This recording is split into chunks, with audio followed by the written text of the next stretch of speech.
మీ personal interviews మరియు వ్యాపార ప్రకటనల కొరకు ఈ నెంబర్ని సంప్రదించండి. నమస్తే, వెల్కమ్ టు మనం టీవీ. నేను వలి. ప్రస్తుతం నాతో పాటు స్టూడియోలో ఉన్నారు ప్రముఖ రాజకీయ విశ్లేషకులు డాక్టర్ భరత్ రెడ్డి గారు. వారితో మాట్లాడదాం. భరత్ రెడ్డి గారు నమస్కారం సార్. నమస్తే. భరత్ రెడ్డి గారు, వైఎస్ జగన్ మాజీ ముఖ్యమంత్రి, ఈయన అరెస్ట్ ఎప్పుడు జరుగుతుంది అని చెప్పి పెద్ద ఎత్తున చర్చ జరుగుతుంది. ఆయన ఇప్పుడు ముఖ్యమంత్రి కూడా కాదు, భారతీయ జనతా పార్టీకి ఆయన అవసరం లేదు. మరి ఈ కీలక సందర్భంలో ఆయన అరెస్ట్ చేస్తే ఒక పని అయిపోద్ది కదా. ఎందుకంటే మొన్న సెప్టెంబర్ 23వ తారీఖే బెయిల్ మీద బయటకు వచ్చి 11 ఏళ్ళు కంప్లీట్ చేసుకున్నాడు ఆయన. ఇంకా ఎందుకు ఉపేక్షిస్తున్నారని చెప్పి ఒక వార్త వస్తుంది. ఏమంటారు మీరు? సిబిఐకి సంబంధించిన అరెస్ట్లకు సంబంధించి చూసుకున్నట్టయితే సిబిఐ మీద పెద్ద నమ్మకాలు ఎవరికి ఉండవు. ఎందుకంటే సిబిఐ కావాలన్నప్పుడు అరెస్ట్ చేస్తుంటుంది. దాన్ని అరెస్ట్ వరకే అక్కడే శిక్ష అయిపోతుంటుంది వాళ్ళకు. దాదాపు 11 నెలల కాలమేమో సిబిఐ అరెస్ట్ చేసి బెయిల్ ఇవ్వకుండా ఆపగలిగింది. కానీ తర్వాత మర్చిపోయింది. ఈవెన్ మనం కేజ్రీవాల్ని కూడా చూసినట్టయితే అరెస్ట్ చేసి సీఎంగా ఉన్నప్పటికీ కూడా, సీఎం రిజైన్ చేయకపోయినప్పటికీ కూడా జైల్లో పెట్టగలిగింది. ఒక్కసారి అరెస్ట్ అయ్యి సిబిఐ అరెస్ట్ చేసిన తర్వాత ఆ కేసు మనం అసలు భారతదేశంలో పరిశీలించినట్టయితే ఆ కేసులు ముందుకెళ్ళి శిక్ష పడిన కేసులు, జైలు శిక్ష అనుభవించిన వాళ్ళని మనం చూసుకుంటే అసలు లేరని చెప్పొచ్చు. 1-2 ఉన్నాయేమో, మనకు వేల మీద లెక్క పెట్టుకునే ఉంటాయి. సిబిఐ అరెస్ట్ చేసి జైల్లో పెట్టిన కాలం మాత్రమే దాన్నే శిక్షగా మనం పరిగణించాల్సి ఉంటుంది. ఒకసారి సిబిఐ నుంచి వాళ్ళు బెయిల్ తీసుకొని వచ్చిన తర్వాత దాన్ని వీళ్ళకి అనుకూలంగా మారుస్తారా, లేదంటే సిబిఐ వీక్ అవుద్దా అనేది మనకు అర్థం కాని ప్రశ్నగా మిగిలిపోతుంది. ఎందుకంటే చాలా కేసులు మనం ఆ విధంగానే చూడడం జరిగింది. కొంత సిబిఐ విషయంలో చూసుకున్నట్టు ఈడీ కేసులు కొంతవరకు సక్సెస్గా మనకు కనిపించినప్పటికీ సిబిఐ కేసులు అయితే ఇప్పటివరకు ఒక దానా కేసుకు సంబంధించి మన లాలూది మాత్రం కొంత జైలుకి వెళ్ళి వచ్చిన సందర్భాన్ని కనిపించింది. అసలు పెద్ద ఎత్తున టెలిస్కామ్ 2G స్పెక్ట్రమ్ గురించి పెద్ద ఎత్తున ఆరోపణ వెళ్ళి రాజా ఆయన కూడా చాలా కాలం పాటు జైల్లో ఉన్న సందర్భంగా లాస్ట్కు సుప్రీంకోర్టు ఇచ్చిన తీర్పింది రాజా మీద ఎలాంటి ఆరోపణలు లేవని చెప్పి సిబిఐ చేసిందని కొట్టివేయడం జరిగింది. కాబట్టి ఇక్కడ మనం చూసుకున్నట్టయితే గతంలో ఆయన అయితే ముఖ్యమంత్రిగా వచ్చిన తర్వాత ప్రతిపక్ష నాయకుడిగా ఉన్నాడు. మామూలుగా ముఖ్యమంత్రి కాకముందు కూడా జైలు నుంచి వచ్చిన తర్వాత ప్రతిపక్ష హోదాలో కూడా ఉన్నాడు. అప్పుడు చంద్రబాబు నాయుడు గారు ముఖ్యమంత్రి ఉన్నారు, అక్కడ ఎన్డీఏ ప్రభుత్వం ఉంది. ఆ సమయంలో కూడా అరెస్ట్ కాలేదు.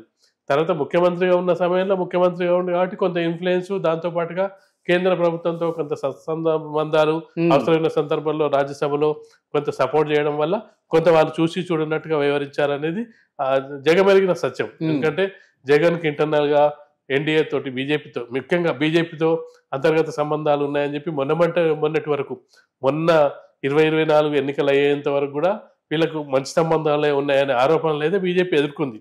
అది అందులో కూడా 2 గ్రూపులు ఉన్నాయి, ప్రో జగన్, ప్రో చంద్రబాబు, ఇలాంటి చాలా ఆరోపణలు. ఎందుకని చివరికి ఏదో విధంగా వాళ్ళు పొత్తు కుదుర్చుకొని ఈ రోజు ఏంటంటే చంద్రబాబు లేకుండా ఎన్డీఏ ప్రభుత్వం నడవలేని పరిస్థితిలో ఇప్పుడు మనకు కనిపిస్తుంది.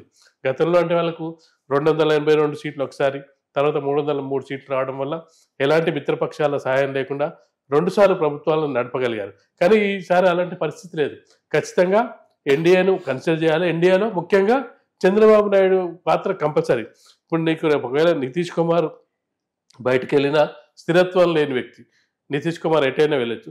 నితీష్ కుమార్ వెళ్ళిపోయినా ప్రభుత్వం పడిపోయే అవకాశం లేదు. ఎందుకంటే నితీష్ కుమార్కు ఉన్నది కేవలం 12, వీళ్ళకు 293 ఉంది. కానీ ఇక్కడ కీలకం చంద్రబాబు నాయుడు.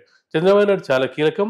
ఎన్డీఏకు గతంలో వాజ్పేయికి మద్దతు ఇచ్చిన సందర్భంలో కూడా పూర్తి కాలం మద్దతు ఇవ్వడం జరిగింది.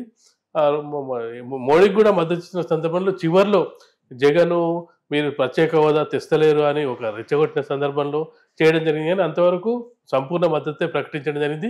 ఈసారి పూర్తిగా బీజేపీ పూర్తిగా కూడా చంద్రబాబు నాయుడు మీద ఆధారపడే పరిస్థితి వస్తుంది. కానీ చంద్రబాబు నాయుడు మరి ఒత్తిడి తెస్తే కూడా ఎందుకు చేయట్లేదు అనేది అందరికీ ఇప్పుడు ప్రశ్నగా మిగిలిపోయింది. జగన్మోహన్ రెడ్డిని ఎందుకు అరెస్ట్ చేయట్లేదు అంటే చంద్రబాబు నాయుడు ఒత్తిడి తేవట్లేదా? ఎందుకంటే ఇక్కడ ఒక అంశాన్ని మనం పరిశీలించాలి. జగన్మోహన్ రెడ్డి చంద్రబాబు నాయుడిని ఇక్కడ అరెస్ట్ చేసి తప్పు చేశారనే భావనలో వైసీపీ శ్రేణుల్లో ఉండింది. అరెస్ట్ చేసి ఉండాల్సింది కాదు, దానివల్ల సింపతి పెరిగింది. ఒకవేళ జగన్మోహన్ రెడ్డిని ఇప్పటివరకు జగన్మోహన్ రెడ్డి పూర్తిగా ఆంధ్రప్రదేశ్లో పూర్తిగా బలహీనపడ్డాడు. వాళ్ళ పార్టీ నాయకులే వాళ్ళ పార్టీ నుంచి వెళ్ళిపోయే పరిస్థితి ఉంది. ఈ సమయంలో జగన్మోహన్ రెడ్డిని కొంత రివైవ్ ఏమన్నా చేసే అవకాశం ఉంటుందా అరెస్ట్ అనేది కూడా, అది రాజకీయ తప్పిదం ఏమన్నా అవుతుందా అనేది కూడా. అంటే ఇప్పుడు ఎలక్షన్స్ కి చాలా సమయం ఉంది కదా, సమయం పెద్ద చేసినా అది చంద్రబాబు నాయుడు కూడా ఆ విధంగానే అనుకొని చేయడం జరిగింది. ఇంకా సంవత్సర కాలం ఉంది కదా, ముందైతే ఒక 2-3 నెలలు లోపలేస్తే పడేస్తే అయిపోద్దాం కదా. సంవత్సరం కూడా లేదు ఆయన అరెస్ట్ చేసినప్పుడు, సంవత్సరం కూడా లేదు, సంవత్సరం నవంబర్ ఆ టైంలో లేదు చేసింది. ఆ టైంలో కూడా ఏ ఉద్దేశంతో చేసింది కానీ కొంత అది కూడా జగన్ ఓటమికి అది కూడా ఒక కారణంగా చాలా మంది చెప్తుంటారు. కాబట్టి జగన్మోహన్ రెడ్డిని మళ్ళా లైమ్ లైట్కి తీసుకురావడం ఎందుకు అనుకుంటున్నారా, లేదంటే సిబిఐ వీక్గా పనిచేస్తుందా, సిబిఐ మీద సెంట్రల్ గవర్నమెంట్ ఒత్తిడి తేవట్లేదా? సర్లే రాజ్యసభలో మనకి రాజ్యసభలో టీడీపీకి, లోక్సభలో మనకు 16 మంది ఉన్నప్పటికీ రాజ్యసభలో చూసుకున్నప్పుడు టీడీపీకి 1-2 సభ్యులు ఉన్నట్టున్నారు. జగన్మోహన్ రెడ్డికి 11 ఉండే. సరే ఈ మధ్య 3 రిజైన్ చేయడం జరిగింది. మోపిదేవితో పాటు ఆర్కృష్ణ వీళ్ళు రిజైన్ చేయడంతో 8 మంది మిగిలారు. 8 మంది మనకు రేపు ఏమైనా అవసరం ఉంటుంది. ఎందుకంటే ముఖ్యంగా కొన్ని బిల్లులు వాళ్ళు సెలెక్ట్ కమిటీకి పంపిన వక్ఫ్ బిల్లు ఉంది. ఇట్లాంటి కొన్ని బిల్లుల విషయంలో మనం చూసుకున్నట్టయితే ఇప్పుడు ఒకే దేశం ఒకే ఎన్నిక అనేది కూడా వాళ్ళ ముందున్న ముఖ్యమైన అంశాలు. ఇలాంటి సందర్భాల్లో మరి జగన్మోహన్ రెడ్డి ఇవన్నీ కొద్దిగా మెల్ల కంప్లీట్ అయిపోయిన తర్వాత చూద్దాంలే అనుకున్నాడు. చూద్దాంలే అనుకోవచ్చు. చంద్రబాబు నాయుడు గారు కూడా ఒత్తిడి తేవట్లేదేమో అనిపిస్తుంది. అందుకే వెంటనే అరెస్ట్ చేయండి అనే ఒత్తిడి తేకపోవచ్చు. ఇంకా పబ్లిక్ లో కొంత అక్రమస్తుల కేసు ఒకటి ఇది పక్కన పెడదాం. సిబిఐ కేసులు, ఈడీ కేసులు రాష్ట్రంలో కూడా 5 ఏళ్ల పాటు అరాచకాలు జరిగాయి. మద్యం పాలసీ అని చెప్పేసి ఇష్టం వచ్చినట్టుగా దండుకున్నారు. ఆన్లైన్ ట్రాన్సాక్షన్ తీసేసి మొత్తం తాడేపల్లి ప్యాలెస్కే మోట్లు వెళ్ళిపోయినాయని చెప్పి అదైతే విమర్శలు. ఇసుకకు సంబంధించి గనుల మాజీ డైరెక్టర్ వెంకటరెడ్డి ఆయన ఢిల్లీలో ఉంటే అరెస్ట్ చేసి తీసుకొచ్చారు. ఇప్పుడు చాలా మంది వైసీపీ నాయకులు కానీ వైసీపీ ప్రభుత్వంలో పనిచేసిన అధికారులు కూడా అందరూ కూడా తప్పించుకు తిరుగుతున్నారు. ఎక్కడున్నారో తెలియట్లేదు అనేది ఇప్పుడు ధర్మారెడ్డి విషయంలో కానీ మిగతా విషయంలో ఎక్కడున్నారు ప్రభుత్వం తలుచుకుంటే ఎక్కడుందని పట్టుకోవడం పెద్ద విషయం కాదు. సరే సిబిఐ అంతే సెంట్రల్ గవర్నమెంట్ ఆధీనంలో పనిచేస్తుంది, సెంట్రల్ గవర్నమెంట్ చెప్పినట్టు ఉంటుంది. రాష్ట్రంలో జరిగిన అరాచకాలకు సంబంధించి టీడీపీ ఏదైతే ఎన్డీఏ కూటమి ఉందో ఇక్కడ కూటమి ప్రభుత్వం దాన్ని ఇనిషియేట్ చేయొచ్చు. అంటే కొంత డిలే చేస్తున్నారు. అంటే 1 సంవత్సరం కాలం పాటు చూద్దాం, అంటే మనం రాజకీయ కక్ష సాధించొద్దు అనేది చేయొద్దు. అంటే కక్ష సాధింపు చర్యలు చేయొద్దు, లేదంటే బలమైన సాక్ష్యాధారాలు వచ్చిన తర్వాతనే చేద్దాం అనేది కావచ్చు. ఈలోపు పార్టీ మరింత వీక్ అవ్వడం, ఎందుకంటే పార్టీ కొంత బలంగా ఉన్నప్పుడు, ఎందుకంటే మొన్న కూడా దాదాపుగా వాళ్ళకు వచ్చిన ఓటింగ్ పర్సెంటేజ్ చూస్తే బాగానే వచ్చింది. వైసీపీ శ్రేణులు ఇప్పుడు చెల్లాచెదరు అవుతున్నాయి. కొంతమంది టీడీపీకి రావడం, మరి కొంతమంది జనసేనకి వెళ్ళడం, కొంత బీజేపీ అటు అంటే మొత్తం వాళ్ళని స్ప్లిట్ అవని. రేపు ఒకవేళ జగన్మోహన్ రెడ్డి అరెస్ట్ చేసినా ఆయన వెంట ఎవరు కూడా ర్యాలీ కాకపోవడం, లేదంటే ధర్నాలు చేయకపోవడం, ఆ పరిస్థితి దాకా వెయిట్ చేయాలి. ఇప్పుడే వెంటనే అరెస్ట్ చేసినట్టయితే పార్టీ శ్రేణులంతా కూడా ఒక్కసారిగా రోడ్ల మీదకి రావడం, ఉద్యమం చేయడం ఇలాంటివి ఏమైనా చేస్తారేమో. కొంతకాలం వస్తే వీళ్ళ శ్రేణులన్నీ కూడా చెల్లాచెదరు అయిపోతాయి. పార్టీ నాయకులు కూడా. ఇప్పుడు ఈ లడ్డు వివాదం ఏంటి సార్, ఏమై ఉంటుంది జగన్మోహన్ రెడ్డికి? లడ్డు వివాదంలో సరే అప్పుడు జరిగింది ఏందనేది కొంత జగన్మోహన్ రెడ్డి పాత్ర ఉందా, లేకపోతే అధికారుల పాత్ర ఉందా? జగన్మోహన్ రెడ్డి ఇప్పటివరకు జరిగిందని బట్టి ఆయన డిక్లరేషన్ విషయంలో గొడవ జరగటం, ఆయన మళ్ళీ పర్యటన రద్దు చేసుకోవటం, దాని మీద క్లారిటీ ఇవ్వటం, ఇదంతా చూశాక ఏమనిపించింది మీకు? జగన్మోహన్ రెడ్డి అనవసరంగా ఇరుక్కుంటాననిపిస్తుంది నాకు. ఎందుకంటే అది లడ్డు వివాదం వచ్చింది. ఆ వివాదాన్ని ఆయన ఉందాగా అది తనకు తెలిసి జరిగిందో అన్ని తెలిసి జరగాలని ఏముండదు. అంటే ముఖ్యమంత్రి స్థాయిలో అందరికి తెలియాలని కూడా ఏముండదు. ముఖ్యమంత్రి మెప్పు కోసం కొంతమంది కింది స్థాయి అధికారులు వాళ్ళు చేస్తూ ఉంటారు. మీరు ఎంక్వైరీ చేసుకోండి, ఒకవేళ నిజమని తేలితే ఎవరు దాన్ని వెనుకుంటే వాళ్ళని అరెస్ట్ చేసుకోండి అని ఒక స్టేట్మెంట్ ఇస్తే అయిపోయింది. దానికి వివరణ ఇవ్వడం, అందరూ వెళ్ళి పూజలు చేయండి అని చెప్పడం. ఇక్కడ బేసిక్ ఏమైందంటే అక్కడ మతం అయిపోయింది. అదే జగన్మోహన్ రెడ్డి ప్యూర్ హిందూ అయి ఉంటే ఎవరు ఆ క్వశ్చన్ చేయకపోతుండే. అతను క్రిస్టియన్ అవ్వడం వల్ల ఏమైందంటే నువ్వు క్రిస్టియన్వి కాబట్టి టీటీడీకి సంబంధించిన ఆచారాల ప్రకారం అన్యమతస్తులు కనుక దర్శనానికి వస్తే వాళ్ళు ఒక డిక్లరేషన్ ఇవ్వాలనేది మాకు రూల్ ఉంది. ఆ రూల్ ప్రకారం నువ్వు ఖచ్చితంగా డిక్లరేషన్ ఇవ్వాలి. ముఖ్యమంత్రి హోదాలో చాలా సందర్భాల్లో వచ్చావు, ఎవరే అనలేదు. ఇప్పుడు నువ్వు నీ హయాంలో ఇలాంటి జరిగినాయి కాబట్టి అపవిత్రత చేకూరింది కాబట్టి ఖచ్చితంగా నువ్వు పైకి రావాలంటే ఖచ్చితంగా డిక్లరేషన్ ఇవ్వాలని చెప్పి ఇవ్వడం జరిగింది.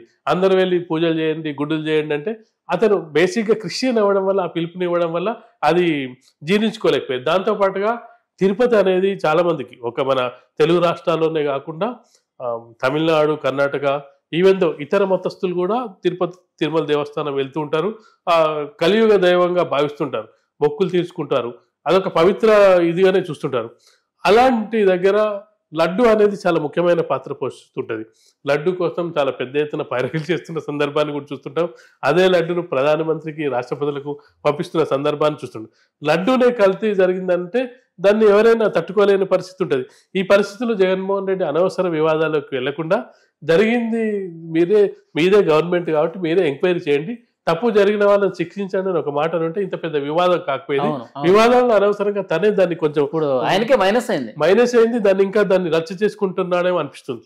ఓకే, సో ఫైనల్ గా ఈ సంవత్సరం అరెస్ట్ ఉండకపోవచ్చు అంటారా? ఇక ఈ సంవత్సరం అరెస్టులు ఉండకపోవచ్చు, ఎందుకంటే ప్రభుత్వం కూడా కొంతవరకు చూస్తున్నట్టుగా అనిపిస్తుంది. ఎందుకంటే మనం ఈ 3 నెలల పాలనలో చూసుకున్నట్టయితే కొన్నిటిని చక్కదిద్దే ప్రయత్నం చేస్తున్నారు. అంటే ఇమ్మీడియట్ గా రాజకీయ కక్ష సాధింపులు కాకుండా బేసిక్ ఏంటంటే ఒక ఎక్సైజ్ చేయాలి. ఒక పర్సన్ని, మాజీ ముఖ్యమంత్రిని అరెస్ట్ చేయాలంటే ఒక ఎక్సైజ్ చేయాలి.